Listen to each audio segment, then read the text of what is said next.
John, how are you, my friend? I'm good. Yourself? I'm all right. You know what? It's different today. We don't have a guest, but I thought, you know what? Why don't you and I just catch up and talk about a few things that's happening around the world? Yeah, the world's burning, eh? It is burning indeed from all different angles. It's interesting. This morning I woke up, usually when I wake up, I just quickly go through my phone and see what's happening around the world, and the tariff talk is still happening. Okay. There's a lot of Australians and a lot of people in Australia itself where, now that the election's over, they're doubting, who the new prime minister and the crew, and then there's the homelessness. There's, even the government talking about all this unrealized tax and all that sort of stuff. What's your take on all this stuff? It's, you know what? Let's focus on the housing crisis, because I think that's one of the biggest things here in Australia at the moment. Obviously, I think the overarching theme here that's happening in Australia is probably the cost of living crisis. Everything is going up. So we look at inflation. It's come down quite a fair bit, but it's still pretty high.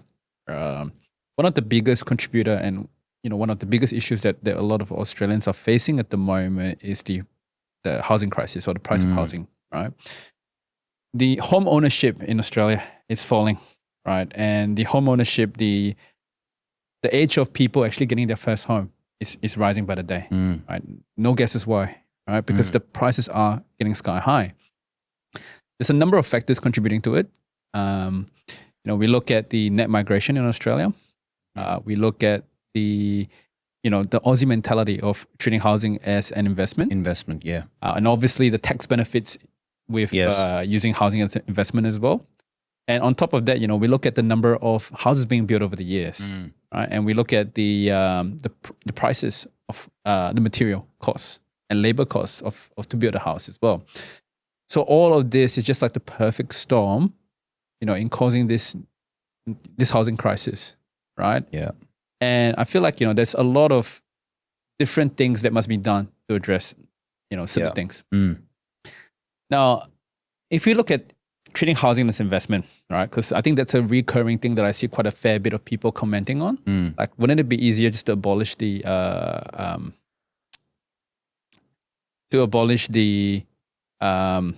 negative gearing?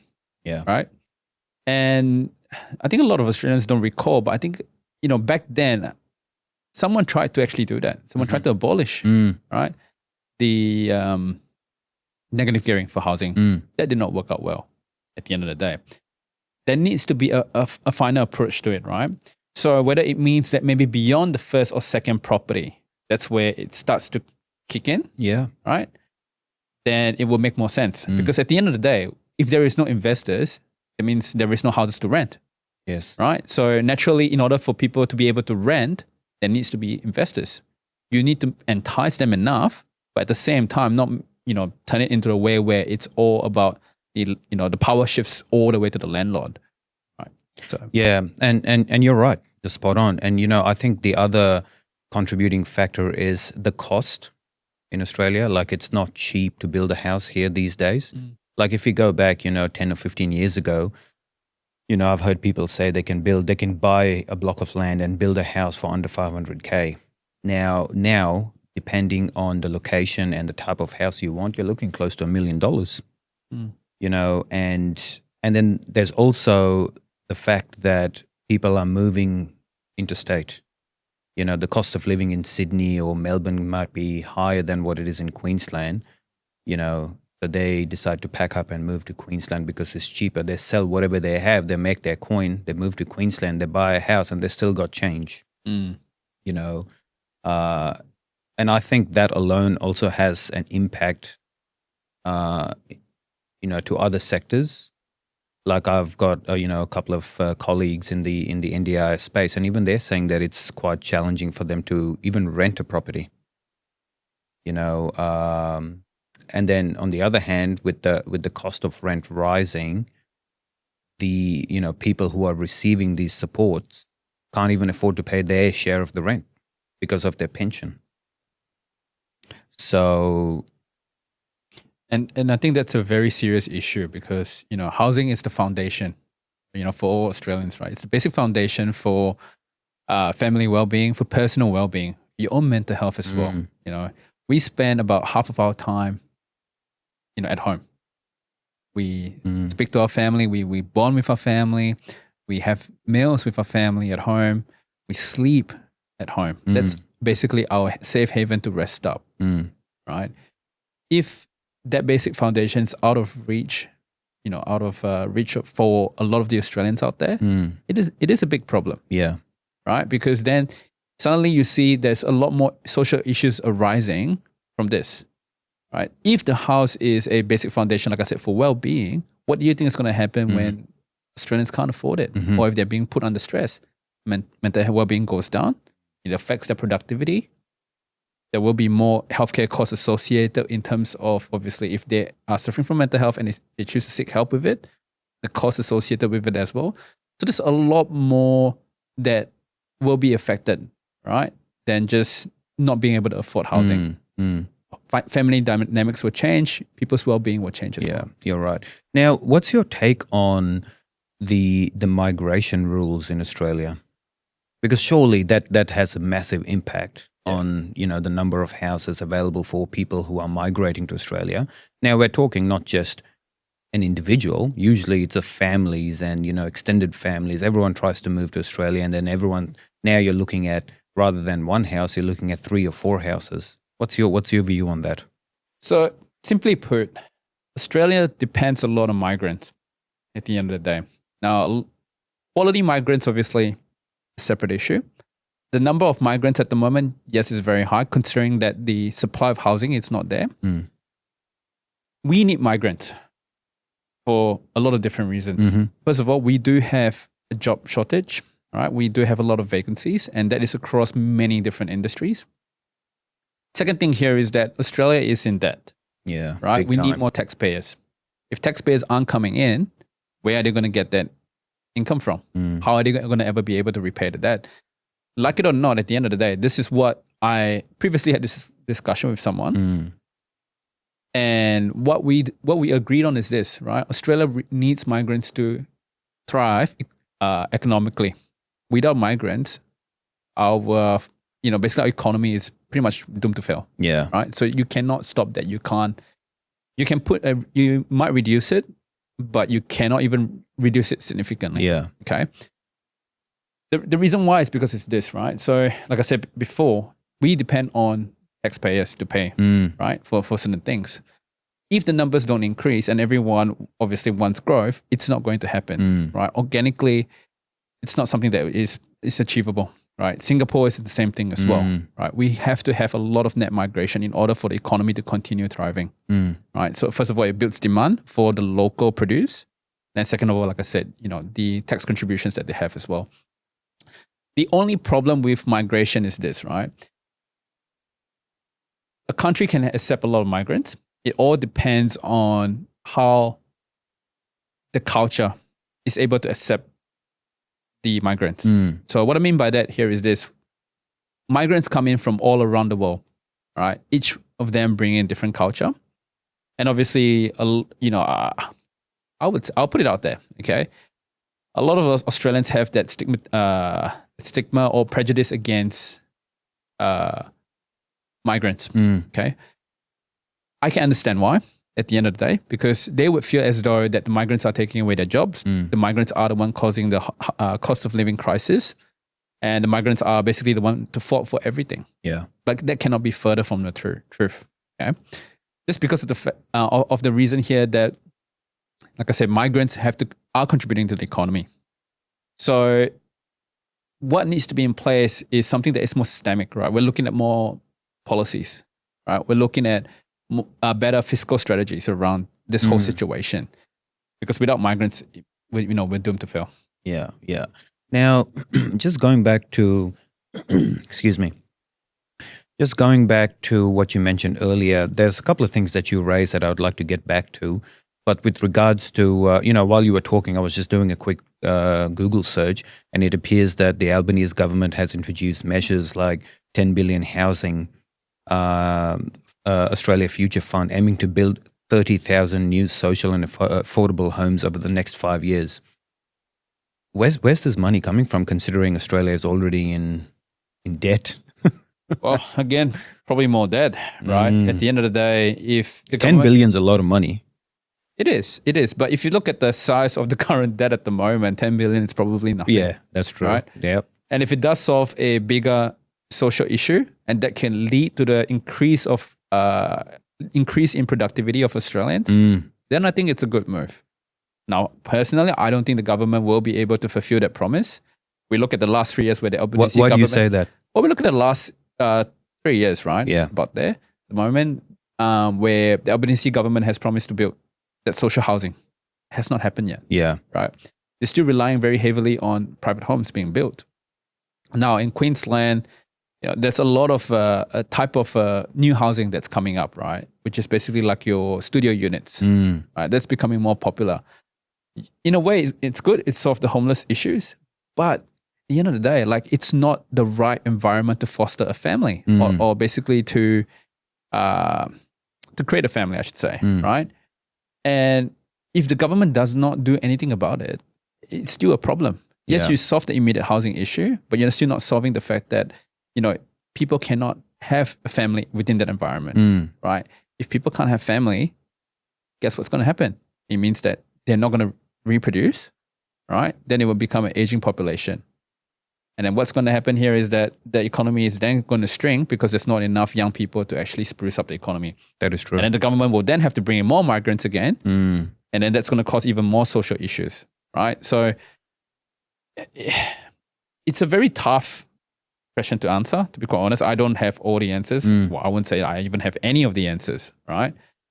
But something needs to be done. That's right. Okay? And something needs to be done quickly. Yeah, and correctly.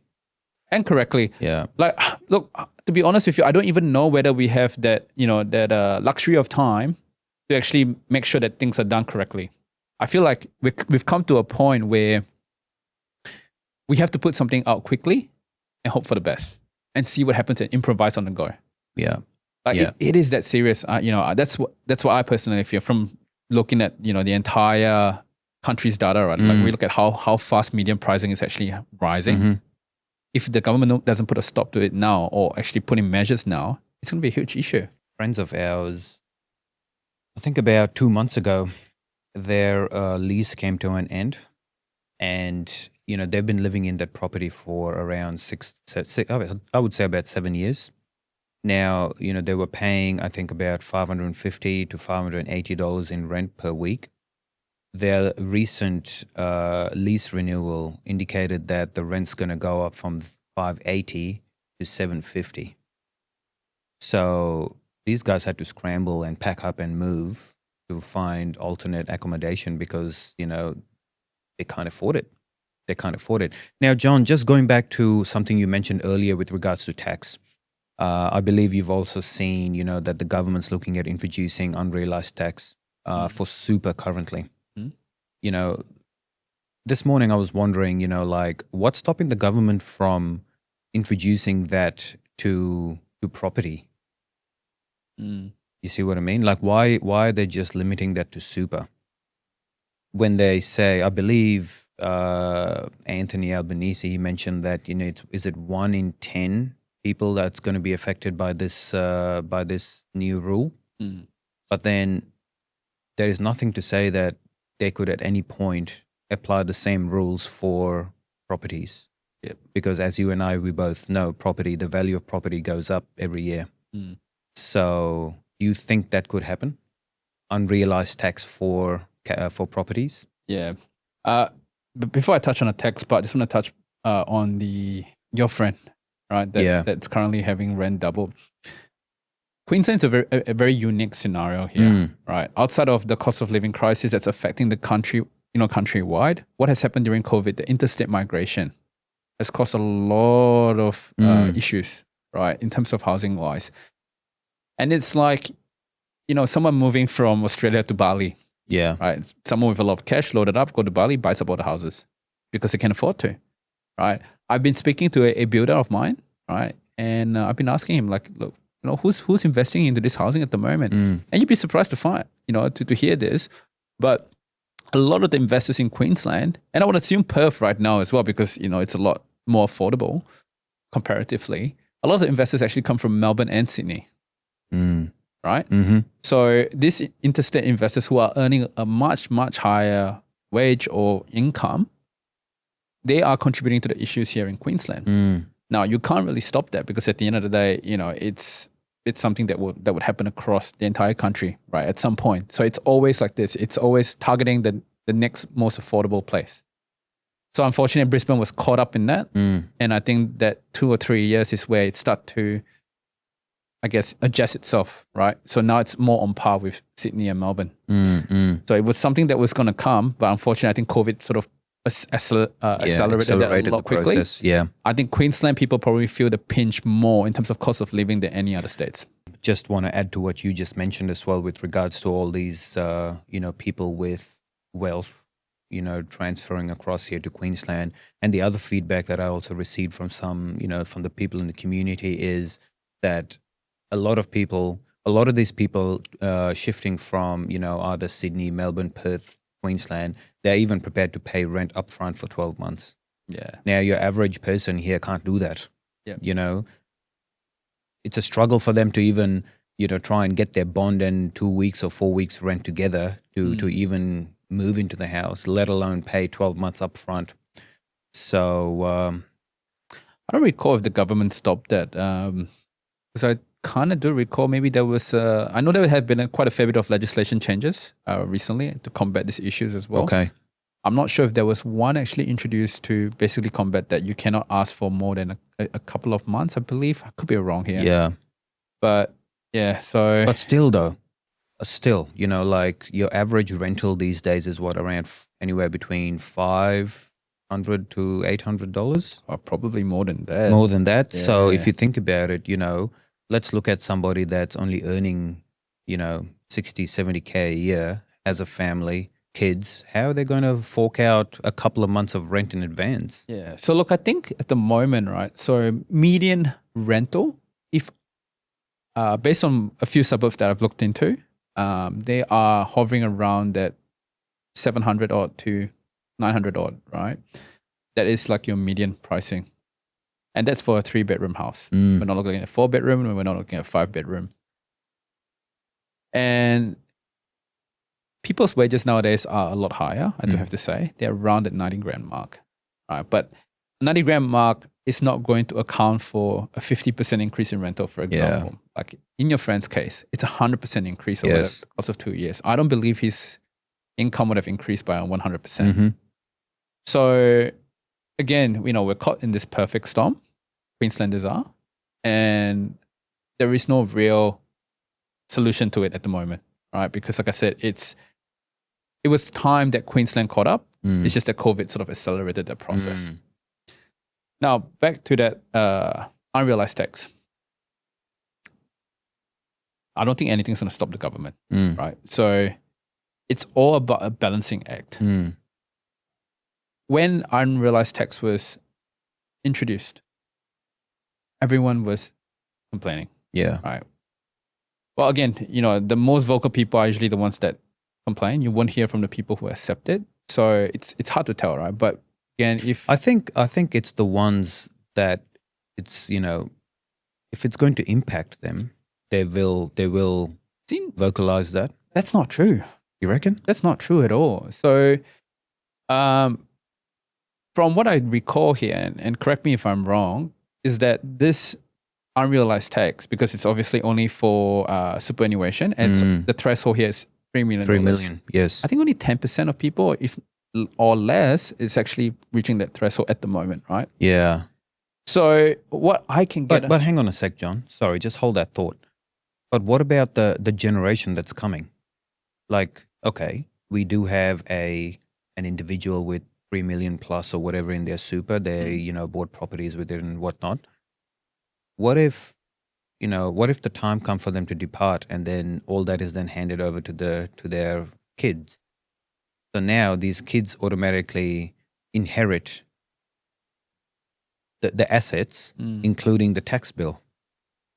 So, well, at the end of the day, I mean, superannuation it's locked up until you've reached the age where you can actually receive it anyway. In the event that obviously you do pass on, the taxes that you have to pay on that, I guess, it will be deducted before it will be even taken up. Before you get access to it. That's what I'm assuming anyway. But, in terms of that whole unrealized tax, I think it is very important to remember that, again, it only affects 10% of people. And the public sentiment here, from what I can read on social media and things like that, and on the news sites as well, is that people feel like, it's superannuation is meant to be your retirement savings. Yes. Right? So you're putting money away into it, but the government's taxing out of it. So a lot of them are basically, voicing their dissent over that tax without actually realizing that it does not affect them. And that's one of the things as well. Like, I feel for the government sometimes, right? As much as I feel like the government has not done, a lot of things right.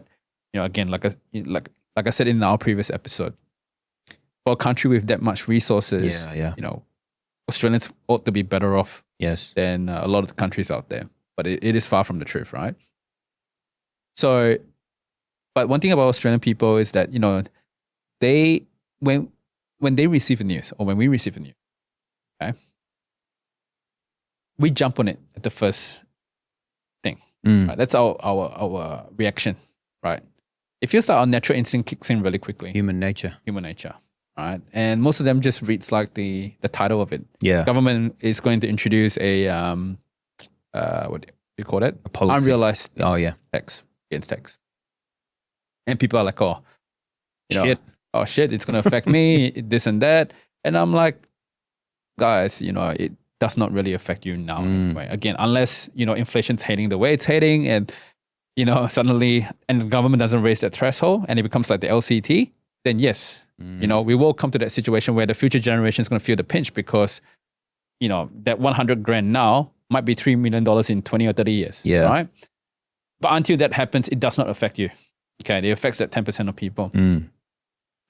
So, in a way, like I said, I feel for the government because when Aussies read any form of articles, the first thing they do is they jump into conclusions. They make their own assumptions. Right. I'm not saying that there are no other people that, would do the research and understand a little bit more about it, but I can see majority of the people that are voicing out on the on this sort of articles are generally, people who don't go through the entire article. And it's kind of disappointing, right? Because you want things to change, but you want to be able to make a educated opinion about things, right? There is no, I get that the government has done the Australians wrong in a lot of ways, but at the same time, I live by this principle as well. We treat each matter as its own. Yeah, right? separately. When the government's doing something right, then we obviously give them the credit. If they're doing something wrong, then obviously we jump on and we say, hey, this is not right. Right? We voice our opinion. But if you're voicing your opinion without actually understanding the situation, without informing yourself, then that's dangerous. Yeah. Right? Because you then go on to spread misinformation. Yeah, you're right. And this is why social media is so deadly. Yes. The other day, I believe it was 2 days ago, I watched this video on YouTube, and they were talking about, just going back to what you mentioned about Bali, where, people here to just, grab what they can, move to Bali, buy something and live like a king. Apparently the government's working on that at the moment, on something to control that, where if you're a resident or a citizen of Australia, regardless of where you go, you're still going to be liable to pay some form of tax. Again, not sure how much of this is true.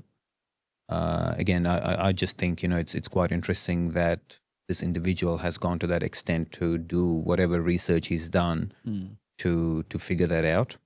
That also applies to, your any other investments like shares and stocks and all that sort of stuff. Where if you have a bank account in Australia, and if you have a place to stay, and if you stay here for more than 41 days, I believe it was, per year, then you are obligated to pay taxes because you're still classed as a resident or a citizen. So, there are a lot of people living abroad, UK, America, Thailand, Bali, especially the retirees, where they, withdraw their super and they go and live elsewhere because the cost of living is way cheaper. So, yeah, what's your view on that? Do you think that could happen? Like I'm going to remain optimistic because at the end of the day, it's someone's opinion. But the question is, why are they thinking that way? What's their train of thought? Yeah. Look, a lot of Australians, again, probably will need the numbers on this. Yeah. But, I do know that of a lot of Australians that move overseas to work due to better opportunities, due to a number of different reasons, right? A lot of the industries that that you want to be able to thrive in, it's probably not the best in Australia, right? So I'm hesitating a guess here, but take for things like, let's say, entertainment or movie production. Everyone wants to go to Hollywood. Yeah. Right? So if someone comes to me and say, hey, I want to offer you an opportunity in Hollywood, I'll take that, right? If I'm a filmmaker. And likewise, let's say if a fintech company approaches me from the Silicon Valley, I'll be packing my bags, I'll be going, because we know that that's the peak, right? Yeah. And everyone wants the best opportunities for themselves. But on the other hand, though, whenever a resident moves out of a country, that is I guess, for the government anyway, it's a reduction, right, in the number of human capital that they have, a reduction in the tax payable as well. At the end of the day, if you hold on to the Australian passport, I personally feel that, you might still need to pay a bit of tax. Right? Again, it's because this world is evolving so quickly. Yeah. Right. In the past, it wasn't that big of an issue. Because in the past, usually people migrate to another country, they work there, they pay their taxes, they forever stay there. Yeah. But Australia is a bit different, right? You get more digital nomads nowadays. Yes. People who go to Bali, for example, for 3 weeks, come back to Australia for a couple of weeks, then flies back to Bali again. They don't pay their taxes in Australia because their income is not in Australia, but yet they are a Australian citizen, right? That when they turn to the age of retirement, they can move back to Australia and receive healthcare. Yes. Right? So if I'm the government and I have a lot of social benefits that I'm giving out, think about Centrelink, think about, Medicare and things like this. Yes. It's not like Medicare or Centrelink is not like where, you put money aside and when you need to use it, you can just withdraw from the account, right? It doesn't work that way. It's like a collective account, right? So if you're working overseas and you're not contributing to this collective account and you come back to Australia and you tap on this collective account, do you think it's fair? Yeah, I agree. So naturally, I can't understand what the government's doing. And because I think we are in the digital age, it's going to be more of an emerging trend. Yeah. Right? It's going to be a trend that continues. And if the problem gets bigger, that's where the government has to act. Yeah. Right? Because the government needs people to sustain its system. If the people aren't here, or if the people aren't contributing to the Australian economy, then it can't sustain. That's correct. Yeah. I know we went off track a little bit, but just going back to, the housing crisis and stuff like that, how do you think this is going to affect the youth? Well, like I said, when people can't afford housing, it means that they can't start a family. When they can't start a family, it means they wouldn't obviously reproduce. Right? And it would then affect them later on because as they age, there is no support for them. Right? Yeah. So you look at Japan, aging population.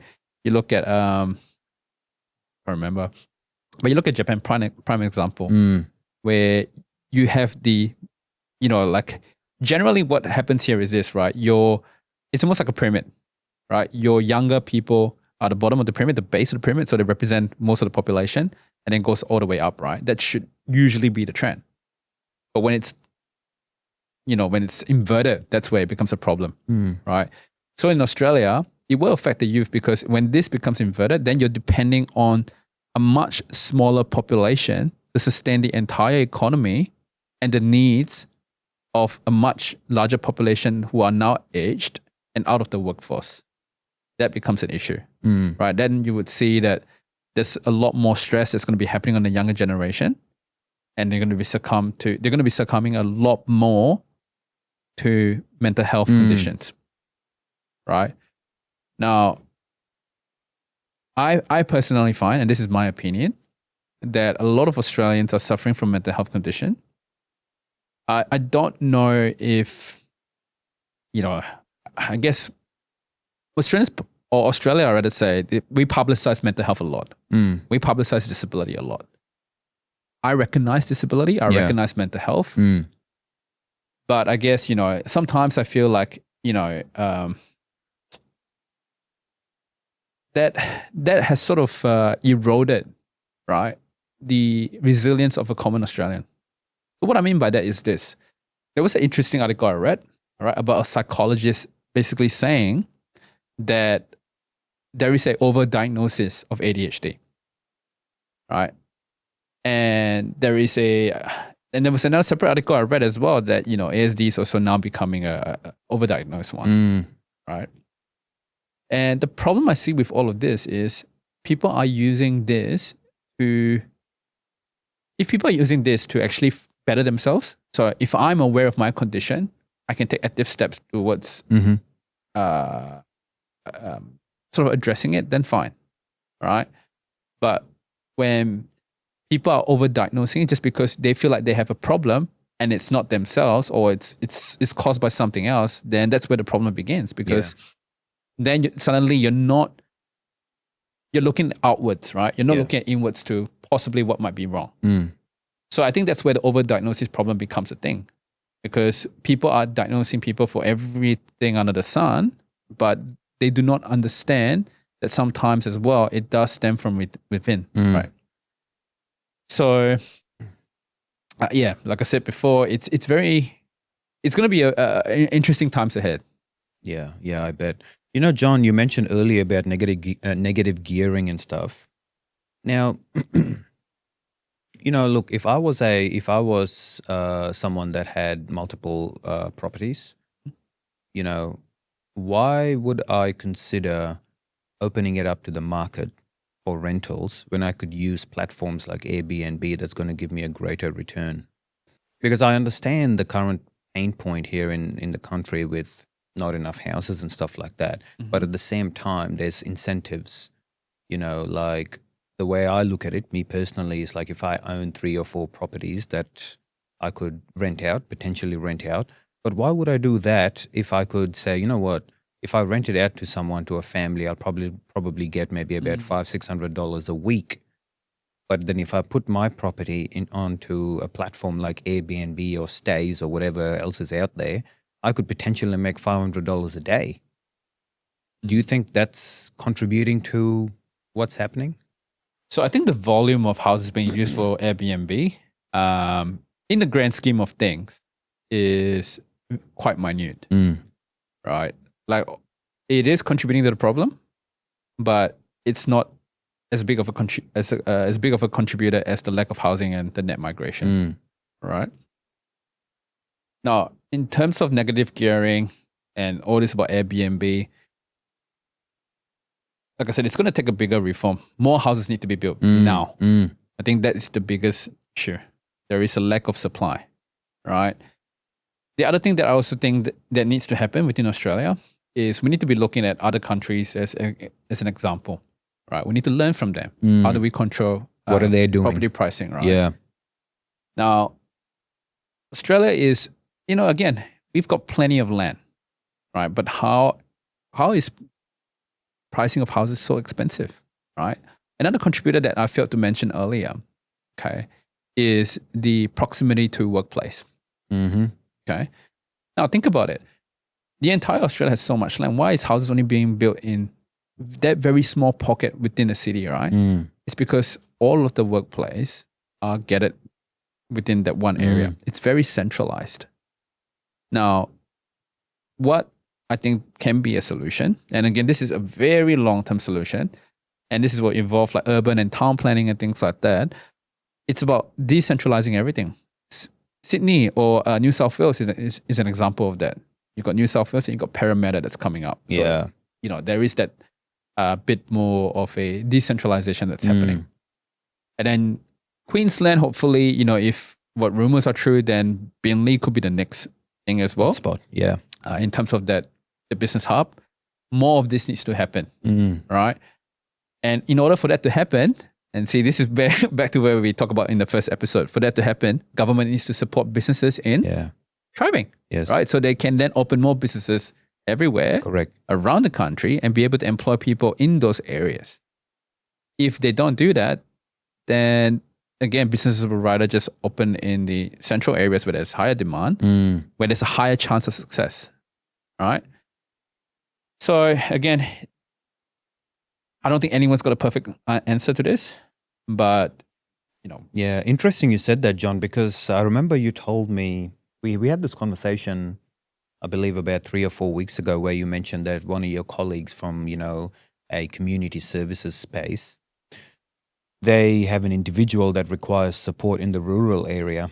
However, there were two things. The first thing was they couldn't find a rental. And the second thing was they couldn't find staffing to provide services. Now that's left this individual requiring services or supports. The only option is for him to move out of his area that he grew up in to go and live closer to the city, just so that he can access those services. So you're right. You're right pretty much with, with what you were saying. Now, John, and you mentioned mental health before, so, and as we know, there's a lot of homeless people here. Do you think that's putting strain on public health systems for somebody that's homeless and also suffering from a mental health issue? For sure. I think obviously we are in the healthcare space, and too many a times we hear the hospitals talk about the beds being full, right? They don't have any more capacity. So when someone's going in there for treatment, a lot of the times they would not even be admitted, right? And that's because they don't have the beds. And even if you do have a bed, they'll be doing their very best to make sure that you move out as quickly as possible. Okay. Now, the mental health system does have puts a lot of pressure back onto the hospital. Because at the end of the day, like when all these problems start to compound, it means that there'll be more and more people suffering from the kind of conditions that will require social admission even, right? And it's gotten to the point where, I've came across a case about a hospital in Western Australia. Basically, that it was somewhat a doctor's key performance indicator that they are to sort of discharge X number of patients per month. Really? And that's a problem, right? And it's just so that they can clear out the beds. Yeah. Wow. Yeah. And, I wouldn't be surprised if it's happening a lot more in Queensland as well. Now, look, it might not be a formal key performance indicator, but I can safely say that it's probably like something that it's probably instructed across a lot of the hospitals, right? Just because we need the beds and we don't have enough of it. And again, if all of these factors, this cost of living crisis, is putting a lot of pressures on Australians, when they do break, right, I'm not saying if they do break, I'm saying when they do break, then there is going to be a very, very big problem in terms of, again, the hospitals being under-resourced at the point of time, the social unrest that's going to happen, and it's going to cause a lot of social issues that I can foresee, within the next decade or two. Yeah. Interesting point earlier, John, with regards to the amount of land Australia has, but, if you look at the Middle East, unless you are a citizen of the country, you can't buy land. But say, for example, if you and I go to Dubai or whatever, you can't buy land. You'll never own land. You can rent the land. You can rent the land for up here, I believe, 99 years, and then you can build houses. You can build commercial property on it, and then you pay the government a rent to use that land. Do you think Australia should consider something like that? I honestly think so. Yeah, because I believe there's other countries doing the same thing. Yeah, definitely. Singapore is doing the same thing as well. Yeah. So a lot of the government housing basically is leasehold. okay. So 99 years is pretty much the maximum term for a public housing. And, in a way, it's to sort of regulate the pricing, but market forces will still drive it up at the end of the day, right? That would still become a problem, but it would not become as big of a problem, right? So I definitely think that could be one of the solutions as well. The other thing to sort of really think about, right, is in terms of housing wise, social housing. We don't have enough of social housing here. Government needs to start thinking more about public housing, right? Singapore, majority of the population is living in government housing. Really? Yes, Okay. majority of Singaporeans are living in government housing. And government has made it in a way where it's affordable. Yeah. Yes, people live in apartments, but it's enough to house a family, Yeah. right? And I feel like that's something that Australia should really focus on, more public housing or social housing. And that's a much better way to address the issue than to actually do a lot of the different things right now that they're doing. One of the things that they're doing right now is basically the guarantee scheme. Right. So allowing first home owners to borrow up to 95% of the loan to deposit ratio, or whatever that's called. And the government will basically pay for the LMI because they are like the guarantors, right? Now, that doesn't really solve the issue if you think about it. Yeah. Because what's going to happen here is then someone's going to stretch themselves, right? Let's say even if we were talk about a 800 grand loan, right? 800 grand loan, you're looking at about what? 795 grand or something like that, or even 800 grand on the dot, where it's going to be loaned. Now, imagine at the current interest rates that you're paying now. Now, that's still not the problem, right? Because usually when you borrow something, it means that you have the means to pay it. And the banks do put a bit of tolerance. Yeah. Now, what happens if inflation doesn't stop? Or inflation does now, suddenly goes in the opposite direction, starts worsening again. Then what you're looking here is that, and Australia has seen this before, right? Back, I think in the 80s or 90s, interest rate was sitting at 18%. Wow. Now, who knows if it might happen again? But imagine 18% of an 800 grand loan compared to 18% of, let's say, a 60 to 70 grand loan. Right? It's a huge difference. And then you got to also add on top of that the job stability and stuff as well. Correct. Because like we discussed in the previous episode, taxes are so high, companies are shutting down, people are moving overseas. So yeah, you're right. Now, even if they can afford housing, guess what? They will be under pressure to manage the mortgage payment. The repayments, you're right. Which is still going to cause a problem, which means that if you're under mortgage stress, guess what's going to happen still? You're not going to be able to start a family. Yeah. Because it's too darn expensive. Yes. Right? So that is definitely not a solution. It does help people get into the game. And that's, again, hoping that the pricing of the houses goes up. Right?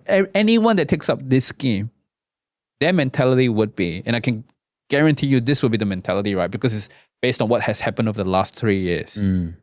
Is I'm going in because I am forecasting that the pricing of houses will go up another 30% within the next couple of years.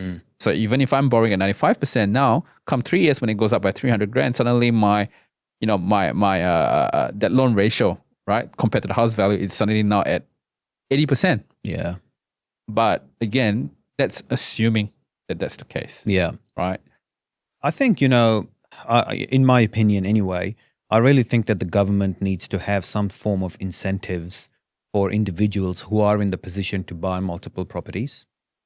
This whole time we were talking about individuals earning a set amount of money a year to be able to afford a property. But then on the flip side, when you think about it, there's individuals who own businesses who are earning, $200,000, $300,000 a year, where they could comfortably afford to purchase one or two properties.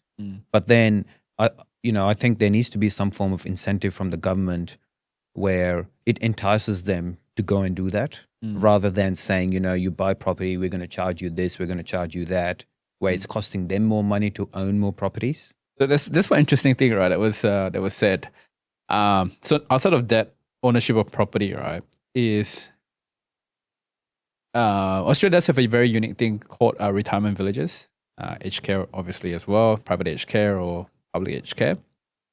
Now, retirement villages and aged care, their primary purpose is obviously to take care of the elderly. Yeah. Right. Do you know what the other purpose is? Make money? Not really, but the other purpose here is for these people to move out of their traditional homes, so that it gives the other younger generation to buy into that home. Yeah. Right. So in a way, it's sort of gathering the elderly people into like a retirement village somewhere else, right, where it's more rural, or where it's located away from the city center, right? Because they no longer require that location. Now, think about it. If you have to pay a capital gains tax, right, where you sell your house for however much money it is, and you're going to lose 30% of it, or whatever the amount is, why would you sell your house and move into a retirement village at that point? Right? Unless you can afford to keep that house for rental, you're not going to want to sell, because suddenly you're losing this amount of money. That's right. Right?